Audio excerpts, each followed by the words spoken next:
Lors d'une sortie, une femme remarqua qu'un petit âne sauvage la suivait pas à pas, comme s'il l'avait prise pour sa mère. Le petit finit même par entrer dans sa maison derrière elle. Voyant ce signe du destin, la femme décida de le garder quelque temps. Dès son arrivée, ce petit âne à l'allure maladroite conquit immédiatement le cœur de toute la famille. Craignant qu'il n'ait pas mangé depuis longtemps, le grand-père lui prépara un grand bol de lait. Il le traita comme son propre petit-fils, et après s'être rassasié, l'ânon s'endormit paisiblement dans les bras de la femme. À son réveil, le petit débordait d'énergie et se mit à courir partout dans la maison, observant son nouvel environnement comme s'il en faisait l'inspection. Le maître de maison, de retour du travail, jouait chaque soir avec lui. Peu à peu, l'ânon s'attacha aussi à lui, même si, dans son cœur, la présence de la femme restait celle d'une véritable mère.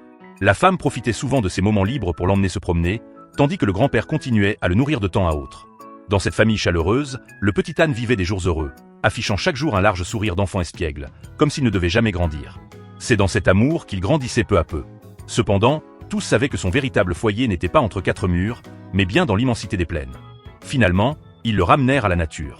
Le voir galoper librement dans les herbes, plein de vie et d'allégresse, remplit leur cœur de réconfort. Car l'amour véritable n'est pas une cage. Il consiste parfois à laisser l'autre s'épanouir dans son propre monde.